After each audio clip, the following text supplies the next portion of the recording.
బంగ్లాదేశ్లో మరోసారి హింసాత్మక నిరసనలు మిన్నంటాయి. దేశవ్యాప్త ఉద్యమంలో కీలక పాత్ర పోషించిన రాడికల్ ఇస్లామిస్ట్ నేత ఉస్మాన్ హాదీ మరణ వార్త తెలియడంతో బంగ్లాదేశ్ వ్యాప్తంగా ఆందోళనలు చెలరేగాయి. నిరసనకారులు ఆగ్రహంతో మాజీ ప్రధాని షేక్ హసీనాకు చెందిన అవామీ లీగ్ కార్యాలయాలకు నిప్పు పెట్టారు. ప్రముఖ వార్తాపత్రికల కార్యాలయాలపై కూడా దాడులకు తెగబడ్డారు. డిసెంబర్ 12న ఢాకాలోని పల్టాన్ ప్రాంతంలో ఉస్మాన్ హాదీపై గుర్తు తెలియని దుండగులు కాల్పులు జరిపారు. తలకు తీవ్ర గాయమైన ఆయన్ని మెరుగైన చికిత్స కోసం సింగపూర్కు తరలించారు. అక్కడ చికిత్స పొందుతూ గురువారం రాత్రి ఆయన కన్నుమూశారు. ఈ వార్త తెలియగానే వేలాది మంది విద్యార్థులు, మద్దతుదారులు ఢాకాలోని షాబాగ్ కూడలికి చేరుకొని భారీ నిరసన చేపట్టారు.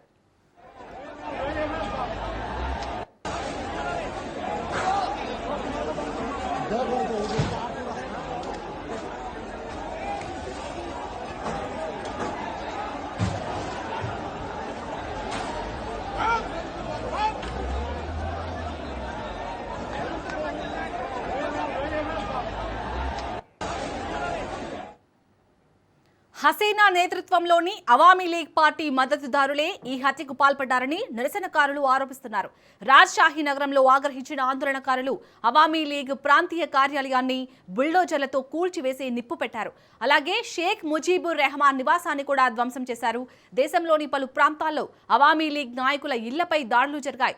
కేవలం రాజకీయ పార్టీలే కాకుండా దేశంలోని అతిపెద్ద పత్రికలైన ప్రథమలో, డైలీ స్టార్ కార్యాలయాలపై కూడా దాడులు జరిగాయి. ఈ పత్రికలు చైనా, భారత్ అనుకూల ధోరణితో వ్యవహరిస్తున్నాయని ఆరోపిస్తూ నిరసనకారులు ఢాకాలోని వాటి కార్యాలయాలను ధ్వంసం చేసి నిప్పుపెట్టారు.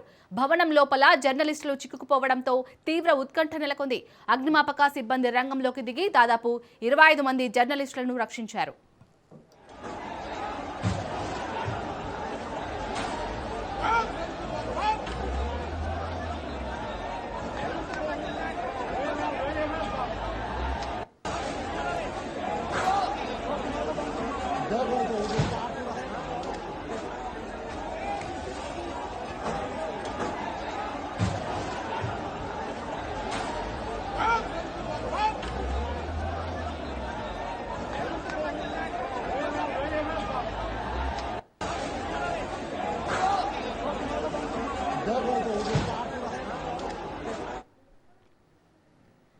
చట్టోగ్రామ్లోని భారత అసిస్టెంట్ హై కమిషన్ కార్యాలయం వెలుపల కూడా నిరసనకారులు బైఠాయించారు.